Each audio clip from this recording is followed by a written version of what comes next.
안녕하십니까. 오늘은 근면자조 협동이었던 새마을 정신이 어느새 생명, 평화, 공경으로 바뀌었나 하는 제목으로 말씀드리겠습니다.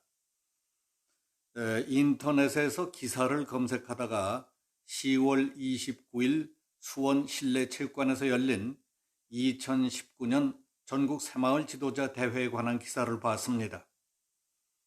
사진을 보니까 행사장 전면에는 생명, 평화, 공경이란 슬로건과 함께 미래를 위한 생명살림, 함께 잘 사는 지구촌이란 구호가 걸려 있었습니다.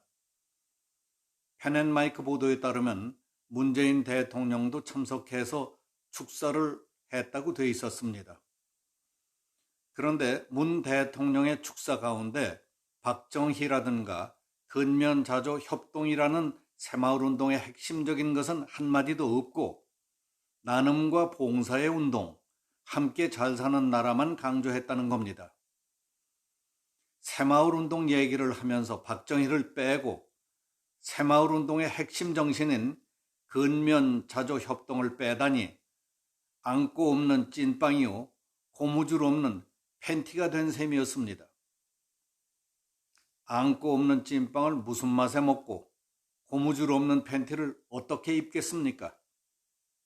세계적인 명성을 떨치고 있는 새마을운동이라는 잔치판은 이용하되 박정희니 근면자조 협동이니 하는 키워드는 지워버리자니 대통령이 엉뚱한 소리나 하는 사람으로 되어버린 것 아니겠습니까? 현 정부의 뜻이 반영된 것이라면 새마을운동이라는 껍데기와 간판만 남겨놓고 알맹이는 없애겠다는 것인가요?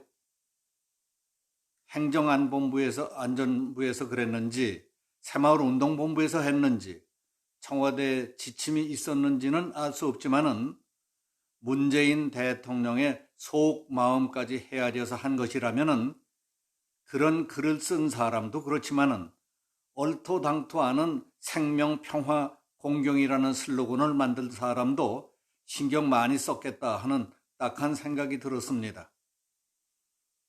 지난 1974년 대통령 지시에 의해 국무위원들이 새마을연수원에 입소해서 새마을 교육을 받을 때의 얘기입니다. 일진 교육이 끝나고 이진으로 갈 사람들의 새마을 교육 입소 일정이 8월 17일로 잡혀 있었을 때 그 이틀 전에 8.15 사건이 일어나서 유경수 여사가 서거했습니다. 8월 16일 새벽 2시경 빈소를 지키고 있던 박정희 대통령은 김종필 국무총리가 들어오자 울음을 감추면서 김 총리, 내일 나머지 장관들은 예정대로 새마을교육받으러 입소하는 겁니까? 하고 물었습니다. 김 총리가 국장 때문에 장관들의 새마을교육은 일단 연기를 해야겠습니다.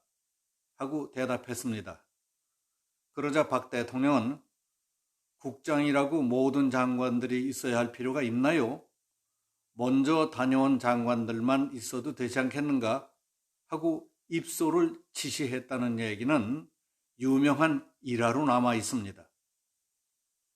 그 당시 박진환 대통령 특보는 이 말을 들으면서 박정희 대통령이 새마을운동에 목숨을 걸었구나 하는 생각이 들어서 전율을 느꼈다고 회고록에 남겼습니다.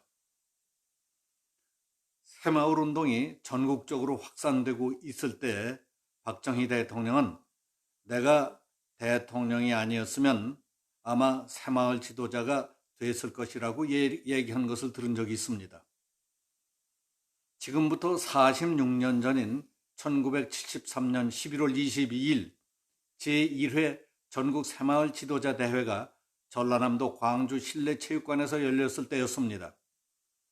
박정희 대통령은 그동안 연구하고 조사 정리한 자료들을 바탕으로 논리 정연하고 누구나 알아들을 수 있는 강의록을 만들어서 1시간 30여 분 동안 새마을 운동에 관한 특강을 했습니다. 그 현장을 수행 취재했던 기억이 지금도 생생합니다.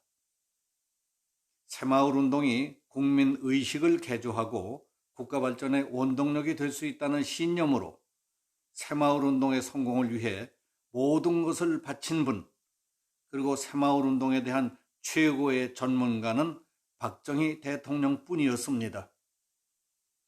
그런 인물을 빼놓고 새마을운동을 말한다는 것 자체가 있을 수 없는 일이라고 생각됩니다. 5.16이 일어나던 1961년만 해도 가을에 수확한 양식이 바닥나고 보리는 미처 여물지 않은 5, 6월이 되면은 먹을 게 없어서 풀뿌리, 나무 껍질을 벗겨 끼니에 보태던 시절이 있었습니다. 식량이 떨어져 먹을 게 없는 농가를 전량농가라고 해서 굶어 죽는 사람들도 적지 않았던 때였습니다. 박정희의 근대화 철학을 한마디로 요약한다면 인간답게 살 수 있는 국가 건설, 즉 국민들을 배불리 먹이는 것이었습니다. 그래서 박정희 대통령은 국민에게 세 끼 밥도 제대로 못 먹이는 지도자는 참다운 지도자가 아니다.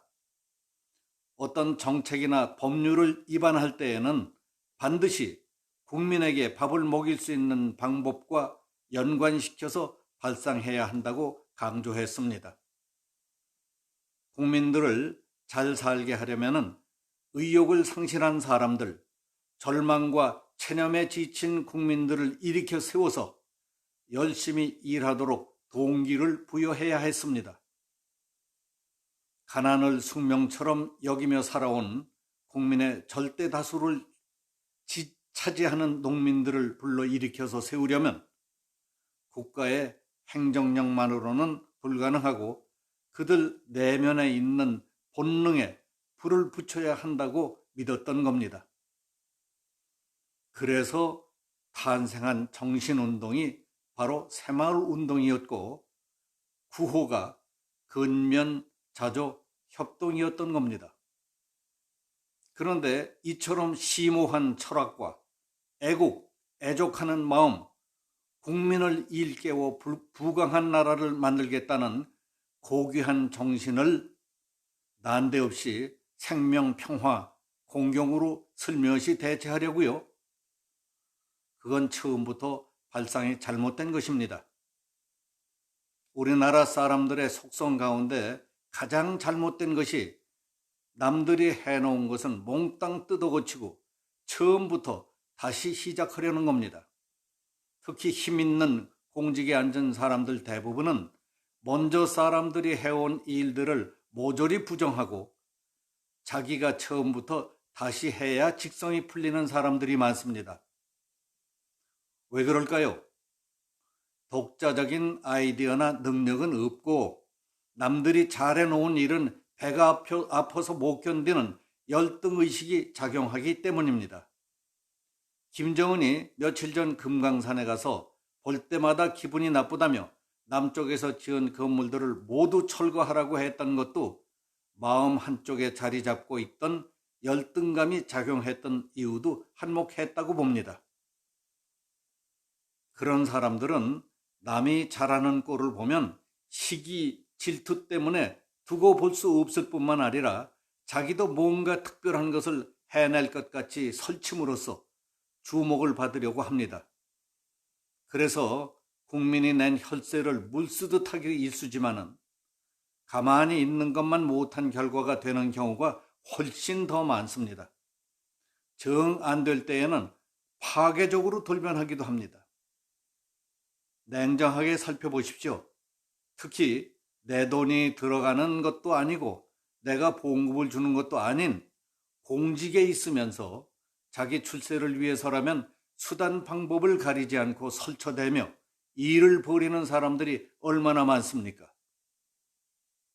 새롭게 창조하는 것이 아니라 남이 해놓은 것을 못쓰게라도 만들겠다는 의식을 가진 사람들에 의해 박정희도 사라지고 근면, 자조, 협동의 새마을 정신도 전혀 엉뚱한 구호로 바뀌어 버리기 쉽지 않은가 이렇게 생각합니다. 오늘은 여기서 마치겠습니다. 감사합니다.